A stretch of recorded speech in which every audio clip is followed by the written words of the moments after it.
ఏంటంటే సార్ బాగా శాండ్ ఉంది, ఈవెన్ ఓపెన్ ఫౌండేషన్ కూడా వేసుకోవచ్చు, స్ట్రెంత్ అయితే బాగుంటుంది అంటున్నారు from the soil point of view. అది కాదు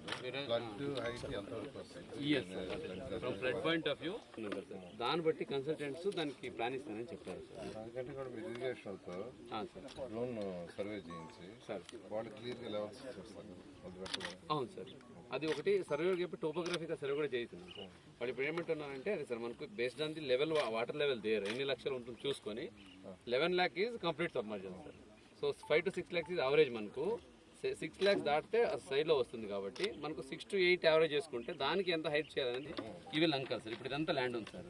ఇప్పుడు మనకు అదే నీళ్ళు వచ్చినప్పుడు కట్ అవ్వకుండా అంటే షీట్ ఫైలింగ్ అని ఒకటి చేసుకుంటూ పెడతారు సార్.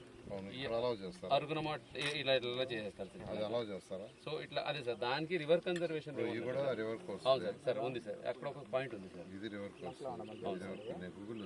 అవును సార్, ఇదంతా రివర్ కోర్స్. అవును సార్, ఇక్కడ అలౌ చేస్తారా సార్? అది ఒక as per the river conservation act మనకు ఇప్పుడు డిండి ఈస్ట్ గోదావరి, మనకు భవానీ ఐలాండ్, ఇక్కడ రివర్ కన్జర్వేషన్ యాక్ట్లో రివర్ కన్జర్వేషన్ పాయింట్ ఏంటంటే that was the British act. ఆ బ్రిటిష్ యాక్ట్లో conservation is there to going without obstructing the water course. ఇప్పుడు అదే నా డౌట్ ఏంటంటే అవును సార్, ఇది వాటర్ పాయ. అవును సార్, పాయ సార్. అవును సార్, అంటే వాళ్ళు ఇక్కడ అలౌ చేస్తారా, వాళ్ళు ఇక్కడ అలౌ చేస్తారా? అది వాళ్ళని అడగాలి కన్సల్టెంట్స్. అదే మనకు రివర్ కన్జర్వేషన్ ప్రకారంగా నాకు వాటర్ ఫ్లో అబ్స్ట్రక్ట్ చేయకూడదు. ఇది అలౌ చేసినప్పుడు ఇంకా ఇది మనం ఉపయోగం లేదు కదా, నదిలో ఉన్నట్టే కదా. వాల్ కట్టుకోవడానికి అలౌ చేస్తారు. వాటర్ డైవర్ట్ చేయటం, ఇటు రానివ్వకుండా తీసుకోవటం, ఇటు పెట్టేసి ఇటు డైవర్ట్ చేసేసి మెయిన్ రివర్లోకి ఇదంతా బండి వేసేసుకోవటం సార్. మొత్తం ఇది 2 meters 3 meters లేపటం అంటే ఇది చాలా మెట్ అవసరం ఉంది. మనం ఈ పాయింట్ ఏదో చూసి దీని వరకు ఆల్రెడీ మనం ఎక్కువ చేసి అన్నీ నాకు ఇక్కడనే చెప్పారు మొన్న. బట్ నేను సర్తో మాట్లాడాను సార్ కమిషనర్ గారితో, సార్ కొంచెం కన్ఫర్మ్ చేయలేదు పాయింట్. ఒకసారి అవునా తీసుకున్న వాళ్ళకి ఇచ్చారా పేపర్లు? కొంతమందికి ఇచ్చారా? కొన్ని తీసుకోవాలి సార్, కొన్ని ఇచ్చారు సార్. అంటే అన్నిటి పడతా ఉందా? అదే ఇయర్లీ పడుతుంది కదా, మధ్యలో పెండింగ్ కూడా పడలేదు సార్. మొన్న కొంతమంది పడింది, కొంతమంది పడింది. దాంట్లో అదే కమిషనర్ కన్ఫర్మ్ బట్ మెయిన్ వాళ్ళు అవతల చేసుకున్నారు. రివర్ సైడ్ కాకుండా బయటికి రివర్ సైడ్ ఎంత ఉందో అక్కడ వేయాల్సిందే. మీరు అవతల పోమని బండి కొట్టు పక్కన చూసుకోండి. అక్కడ దాకా రివర్స్ కోర్స్ ఏది ఆడ దాకా మీరు టచ్ చేయడానికి లేదు. కరకట్ట దాని లోపల మీరు అక్కడి నుంచి ఎంత ఆయన వేసుకోండి. దీనికి ఒక 500 meters తో మనం దీన్ని ప్రొటెక్షన్ చేసుకునే మెకానిజం చేసుకోవచ్చు without disturbing the water course. అది పాయింట్ చెప్తుంది. ఇది వాటర్ కోర్స్. అది సార్, ఇది కూడా వాటర్ కోర్స్ వస్తుంది. అది కూడా సార్, ఇది థర్మల్ నుంచి వచ్చే వాటర్ ఫిల్టర్. ఇది ల్యాండ్ సార్, నాకు బ్యాంక్, ఇది ల్యాండ్ బ్యాంక్, ఇది ల్యాండ్ బ్యాంక్. ఈ ల్యాండ్ బ్యాంక్ లో హైట్ పెంచి డిస్టర్బ్ చేయం మనము ప్లాన్ చేసుకోవాలి. డిస్టర్బ్ చేయం. ఇప్పుడు reserve water conservation zone act దీనికి రివర్ కి 500 meters తో పెదలంక, అట్లాగే గుంటూరు పరిధిలో ఇబ్రహీంపట్నం మండలం చిన్నలంక, అట్లాగే గుంటూరు పరిధిలో ఉన్న పెదలంక రెండింటిని కలిపి ఇక్కడ రాజధాని నిర్మాణంలో భాగంగా స్పోర్ట్స్ సిటీలుగా ఏర్పాటు చేయడానికి ఈ స్థలాలు పరిష్కరిస్తాయా లేదనే దాని మీద పరిశీలన జరుగుతూ ఉంది గత కొంతకాలం నుంచి. ఈరోజు దాంట్లో భాగంగా మున్సిపల్ శాఖ మంత్రి గారు రావటం, పరిశీలన చేశారు. కలెక్టర్ గారితో హై లెవెల్ కమిటీని ఏర్పాటు చేసి సాధ్యాసాధ్యాలని కూడా పరిశీలించి తగు నివేదిక ఇవ్వమని చెప్పారు. ఆ మేరకు మంత్రి గారిని నేను కోరుతా ఉంది ఏంటంటే పాజిటివ్గా రిపోర్ట్స్ తీసుకొని మా మైలవరం నియోజకవర్గంలో ఏ రకమైనటువంటి ప్రాజెక్టులు లేవు సార్. తప్పకుండా అటుపక్క నదికి రాజధాని కార్యకలాపాలు చాలా పెద్ద ఎత్తున ఉన్నాయి. ఇటు ప్రాంతంలో కూడా చేస్తే మా నియోజకవర్గం కూడా అభివృద్ధి అవుతుంది కాబట్టి తగు జాగ్రత్తలు తీసుకోవాలి సార్. Thank you. రాష్ట్రం విభజన జరిగినప్పుడు 2014లో గౌరవ ముఖ్యమంత్రి చంద్రబాబు నాయుడు గారు అమరావతిని రాజధాని ప్రాంతంగా ప్రకటించిన తర్వాత ఈ ప్రాంతం మొత్తం కూడా ఖాళీ వచ్చింది. ఇక్కడ నది, ఇక్కడ ఉన్నటువంటి ఆస్తి నది అనేది ఈ ప్రాంతానికి ఉన్నటువంటి బ్యూటీ. దీనికి రెండు వైపులా, ఒకవైపు అమరావతి ఉంది, ఒకవైపు మైలవరం నియోజకవర్గం, ఇబ్రహీంపట్నం మండలం, అలాగే ఈ ప్రాంతం నుంచి జగ్గయ్యపేట వరకు ఉంది.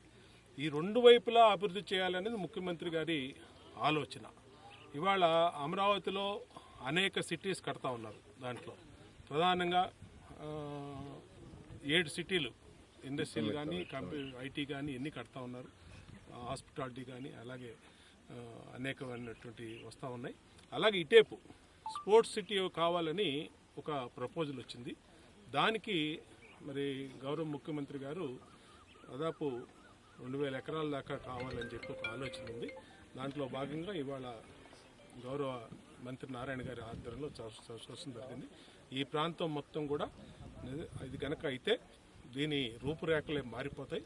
మైలవరం నియోజకవర్గం కానీ అలాగే ఇటేపు ఎన్టీఆర్ జిల్లాకు కానీ. అందుకనే కలెక్టర్ గారు అందరూ కూడా ఇవాళ ఇక్కడికి వచ్చి స్థానిక ఎమ్మెల్యే కృష్ణప్రసాద్ గారితో కూడా పర్యటించడం జరిగింది. ఏదేమైనా ఈ ప్రాంతం కూడా అభివృద్ధి ఈ ప్రభుత్వానికి చాలా ముఖ్యమని తెలియజేస్తాం. నమస్కారాలండి. అమరావతి రాజధాని క్యాపిటల్ సిటీ అందరికీ తెలిసింది.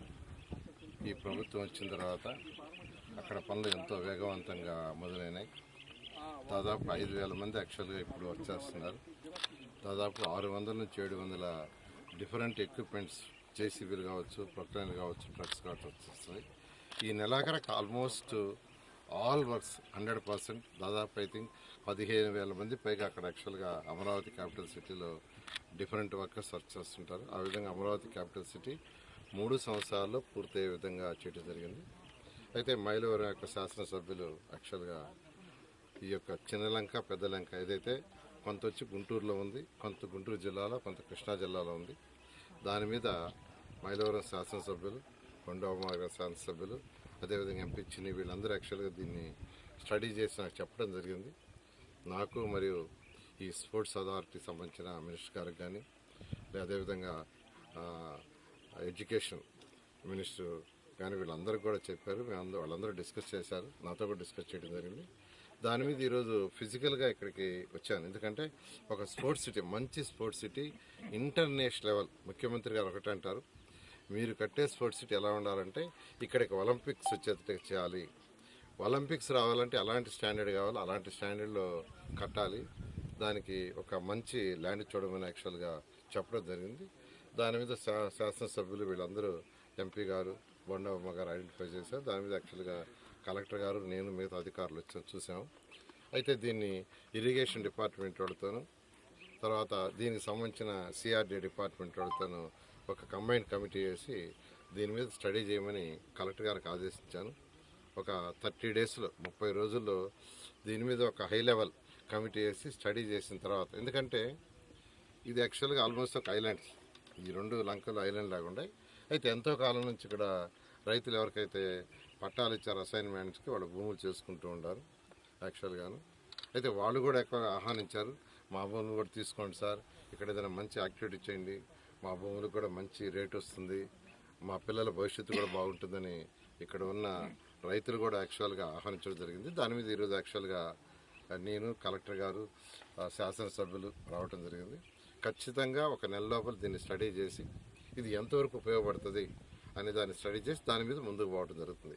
ఆ స్టడీ చేసిన తర్వాత ముఖ్యమంత్రి గారికి వివరిస్తాము. వారు ఇచ్చే డైరెక్షన్ ప్రకారం ముందుకు పోయి ఏం చేయాలని చేయడం జరుగుతుంది. Thank you.